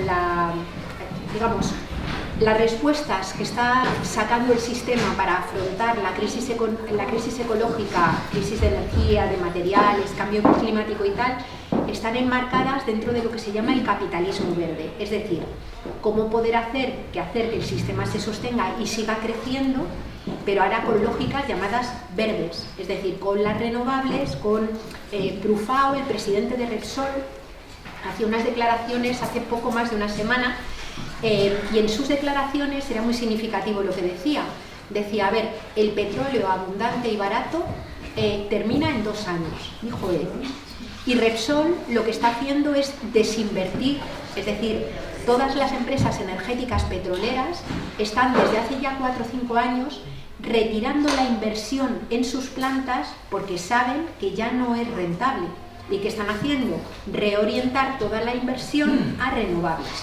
Es decir, a donde se sabe que va a seguir el negocio, ¿no? Claro, esa reinversión, yo defiendo la transición que tenemos que hacer a las energías renovables, pero no es lo mismo transitar a las energías renovables bajo el control de grandes empresas transnacionales que no tienen como prioridad que la gente se caliente o pueda cocinar, sino seguir maximizando los beneficios, ¿no? Entonces, ya se está preparando, o sea, es muy curioso, cuando cayó el huracán Sandy en 2012 sobre Nueva York, era impresionante ver todas las imágenes de Nueva York y de Manhattan completamente a oscuras. Lo único que permaneció iluminado en Manhattan fue la torre de Goldman Sachs, que sí que obviamente se habían preparado para que ante eventos climáticos extremos tuvieran la torre iluminada. Los documentos de los grandes ejércitos de la Tierra lo que están haciendo es trabajar y enuncian en sus documentos por escrito, que son públicos, digamos, enuncian el cambio climático y el declive energético como un multiplicador de las amenazas. Y ante esa multiplicación de las amenazas ellos se postulan como especialistas en el caos. Es decir, ellos sí se están preparando y se están preparando para asumir ese declive de energía y materiales, para apostar por las renovables, para apostar por otras formas de producción que son a las que vamos abocados sí o sí por toda la cuestión de los límites físicos del planeta. Lo que pasa que no es lo mismo afrontar eso desde la perspectiva de la justicia que desde la perspectiva, digamos, del mercado. Cuando vemos que todo el mundo se lanza a decir la solución al coche privado, el coche eléctrico, pero tú miras y dices, bueno, para transformar todo el parque motorizado actual de coche eléctrico, de coche de motor de combustión a coche eléctrico, solo el actual, hacen falta prácticamente el doble de las reservas de litio que existen y el 95% de las de platino. Por tanto, es obvio que no todo el mundo va a poder tener coche eléctrico. Entonces, la prueba del algodón para discriminar entre las falsas soluciones, las soluciones ecofascistas, que pueden ser ecofascistas, y las soluciones verdes y justas, pasa por hacer la pregunta de ¿pero esto hay para todos? Porque si no puede ser escalable o universalizable, eso deja de ser un derecho para ser un privilegio. Y con eso enlazo también con lo que se planteaba, con la pregunta que se hacía de la condición o el criterio de libertad. ¿No está? Vaya, pues con el tema de la libertad, claro, la idea de libertad liberal ha sido construida sobre ese sujeto autónomo que no se percibe ni como ecodependiente ni como interdependiente y que por tanto desconoce que hay límites físicos y que los cuerpos son vulnerables. Entonces, desde ese punto de vista, desde la ficción del individuo autónomo, la libertad es hacer lo que me salga de donde me salga, ¿no? Sin tener que contar con nadie. Cuando incorporamos a la libertad la idea de vulnerabilidad y la idea de límites, lo que nos damos cuenta es que la libertad de tener cuanto yo quiera necesariamente siempre se construye contra la idea de otro, contra la libertad de otros, vamos, ni siquiera libertad, sino la garantía de poder mantener existencias. Entonces eso nos vuelca a un dilema moral diferente. Por ejemplo, ahora con el tema de las políticas contra la contaminación atmosférica en la ciudad de Madrid, que es donde yo vivo, se han generado debates muy interesantes, porque es verdad que una parte de la política madrileña salió diciendo estás limitando la libertad de las personas a no poder desplazarse por donde quieren y con el transporte que quieren, pero a su vez ha salido una parte de la ciudadanía nada desdeñable y no politizada, que ha salido diciendo, oye, es que si estamos envenenándonos al respirar, si yo he tenido que llevar, como decían algunas personas de la Asociación de Padres y Madres de la escuela pública, ¿no? Si yo he tenido que llevar este año a mi hija 4 veces al hospital por colapsos respiratorios, por la mierda que está respirando, tú no puedes moverte como te dé la gana por tu coche, porque lo que tú estás haciendo interfiere contra la salud y las condiciones de vida de otras personas. Entonces, desde ahí es desde donde podemos reconfigurar la idea de libertad. Claro, ¿qué es lo que pasa? Que desgraciadamente, y no siendo muy ingenuas, hay muchas personas, muchísimas, que cuando dialogas y trabajas con esto, empiezan a mirar de otra manera y van transformando su mirada, pero hay otras que no. Hay otras que no tienen ningún problema en llevarse lo que sea por delante. Y el problema es que a esas personas, caña, es que no cabe otra, no cabe otra. Con esas personas no tienes más que confrontar y frenarlas como puedas, ¿no? Hay un psicólogo, un psiquiatra es un psiquiatra internacionalmente bastante reconocido, sobre todo en procesos bélicos, ha atendido a muchísimas personas y a mí me hizo mucha gracia un artículo que escribió que decía la psicopatía como enfermedad es la incapacidad física de ser empático con el resto de las personas, es decir, ser incapaz ni de sufrir con su sufrimiento ni de alegrarte con su alegría, ¿no? Y es una enfermedad. Decía él en el artículo, que fue lo que me hizo gracia, dice, qué pena que tantos de esos psicópatas hayan acabado siendo economistas en posiciones de privilegio, ¿no? Es decir, porque es una forma de organizar la vida en la que tú ya no tienes empatía ninguna con algunas personas. Eso hay que confrontarlo. Ahora bien, y enlazando con lo del discurso pedagógico, a mí en mi experiencia y en la experiencia de las personas pues, que somos compañeras dentro de Ecologistas en Acción, lo que vemos es que la pedagogía funciona. Es decir, podemos pensar que ahora mismo estamos aquí solo personas concienciadas, pero preguntemos muchos de nosotros dónde estábamos hace 5 años o hace 10. O sea, yo no nací así. Es decir, me he criado en una familia más bien conservadora y muchas de estas cosas las he ido interiorizando y las he ido trabajando cuando me he ido encontrando pues, con gente, con charlas a las que he ido, gente con la que he dialogado, compañeros y compañeras con la que he ido construyendo. Es decir, y esa tarea pedagógica funciona. Y hace 10 años, ni de coña, se llenaban salas, como está más o menos llena esta sala, para escuchar hablar de ecofeminismo. Vamos, es que ni de coña, ni de decrecimiento, bueno, ya no te digo nada, ni siquiera la gente de los movimientos sociales cercanos quería ni oír hablar de esto, y ahora no. Ahora hay mucha gente que se pregunta, ahora hay mucha gente que quiere saber, cada vez son más las personas que ven que no vamos bien y no acabamos de entender qué es lo que no está funcionando bien o por dónde se nos desangra la vida. Es decir, todo eso está pasando y por eso hay una tarea que hay que hacerla colectivamente porque sola no la podemos hacer, de formarnos, aprender y educarnos para poder contarlo. Que no es difícil hacerlo, que no es tan difícil. Es decir, que podemos hacer pequeños procesos formativos. Nosotros, por ejemplo, en Ecologistas, lo que hicimos cuando empezamos a trabajar estas cosas era nos reuníamos y nos poníamos de una semana para otra una lectura, una serie de lecturas claves, y lo que hacíamos era comentarlas. Y a veces de leer, comentar e ir generando discurso, pues nos fuimos preparando para contar esto. Es decir, cualquiera puede hacerlo, cualquiera puede hacerlo. Y es además una tarea flipante, porque cuando lo haces sola, cuando tú lees sola las cosas, a veces dices, madre mía, el marrón que tenemos por delante.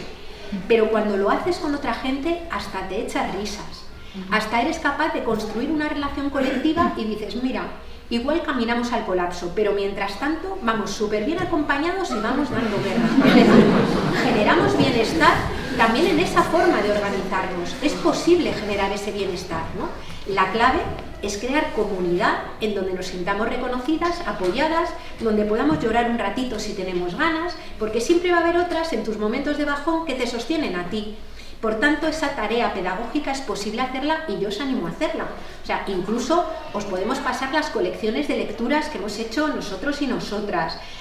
Vais a encontrar muchísimas otras, nos podéis compartir las que hagáis. Es posible hacerlo y en este momento casi necesitaríamos una estrategia tipo la de los testigos de Jehová, que van barrio por barrio, casa por casa, hablando de estas cosas. Pues necesitamos esa estrategia de llevarlo a todos los lugares, ¿no?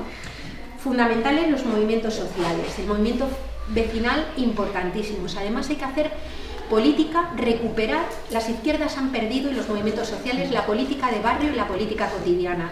Y mira, contaban que en Brasil una de las estrategias de Bolsonaro ha sido meter a la iglesia evangelista, vamos, financiada hasta arriba, barrio por barrio y lugar por lugar. No podemos abandonar el espacio cotidiano donde la gente sufre.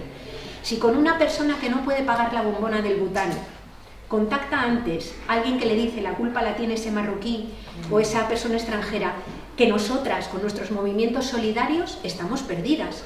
Por tanto, todo ese trabajo que, por ejemplo, podemos aprender mucho de lo que ha hecho la PA, la Plataforma de Afectados por los Desahucios, que yo creo que es ejemplar en eso de que lo personal es político, que defiende el feminismo, ¿no?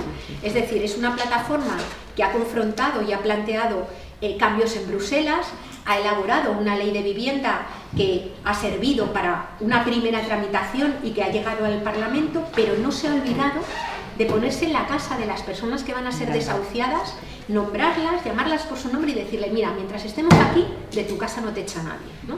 Eso es fundamental, es importantísimo, y por eso esa política de lo cotidiano es absolutamente clave, ¿no? Y el tema de las personas más jóvenes, bueno, hay personas jóvenes que nos podrían dar 300.000 lecciones a nosotras y a nosotros, quiero decir, a quienes ya tenemos una edad más madura o tenemos más juventud acumulada, ¿no? Es decir, digamos que todas aquellas personas, las mujeres, por ejemplo, que emergieron el 8 de marzo de 13, 14, 17, 20 años, yo creo que nos han mostrado, igual que en el 15M, que hay una juventud, que hay una gente joven que es tremenda. O sea, a mí se me caía la baba de ver a las mujeres que había, cómo se expresaban, lo que contaban, los análisis que tenían. Es decir, hay una juventud que es la bomba, ¿no? Y que yo creo que además es una gente joven la que está organizada que se está preparando además mucho para el mundo que viene, que son capaces de articularse entre ellas y que van generando un conocimiento que va a ser tremendamente necesario, ¿no? Yo que diría, o que me atrevería a aconsejar, aparte de aprender mucho de ellas también, ¿no? Pues yo diría, bueno, miremos cuáles son los grandes problemas que atraviesa la humanidad y pongamos todos los esfuerzos que podamos en tratar de resolverlos, cada cual desde su campo. Yo creo que cualquier cosa que estudiemos o que aprendamos puede ser orientada, digamos, a favor de la vida, ¿no? Entonces, la recomendación sería, pero no para la gente más joven, sino para todo el mundo, pongamos lo que sabemos a favor de la vida, sobre todo teniendo en cuenta que las personas más jóvenes están teniendo muchas dificultades para poder desarrollar proyectos autónomos propios, proyectos vitales propios, por la precarización del empleo, por la dificultad, digamos, de encontrar incluso una vivienda pagable en donde puedan estar, ¿no? Y yo creo que nos están mostrando cómo hay otras formas comunitarias y colectivas de organizarse que las permiten de alguna manera afrontar la vida de otro modo, ¿no? Entonces, yo creo que ese diálogo y ese encuentro intergeneracional es muy necesario, pero no solamente porque las personas más jóvenes vayan a aprender de quienes tenemos más edad, sino también al revés, ¿no? Es decir, necesitamos esa mirada mucho más fresca y mucho más centrada en los problemas que tenemos para también, entre otras cosas, recomponer nuestros espacios de articulación. O sea, los espacios militantes clásicos son un tostón para las personas más jóvenes, incluso a veces para nosotras, ¿no? Son espacios en donde se reproducen relaciones patriarcales, a veces incluso dentro de espacios de mujeres, ¿no? Es en espacios donde se reproduce la violencia de las relaciones y son espacios donde a veces incluso no gusta estar. Es decir, yo creo que las personas jóvenes nos están mostrando que los espacios de militancia tienen que ser también espacios donde nos guste estar, que sean espacios donde se construya una vida buena, porque no existe una lucha ni una victoria final, no existe ni un hombre ni una mujer nueva, sino que lo que existe es el camino que vamos haciendo y lo vamos construyendo, ¿no? Entonces, bueno, yo creo que también, que de ese diálogo intergeneracional tenemos mucho que aprender, ¿no? Y yo creo que contesta más o menos todo. Pues si os parece, dejamos aquí el turno de preguntas y podemos seguir profundizando luego por la tarde. Os esperamos a todas las personas que quieran estar aquí a las 4. Vamos a comer, había una inscripción para la comida, pues las personas que vayáis a comer con esa inscripción, os esperamos en el Pachamama y al resto nos vemos aquí a las 4. Muchísimas gracias por haber venido, nos ha dejado Yayo mucho para reflexionar y para hacer, sobre todo para hacer, y muchísimas gracias por haber venido.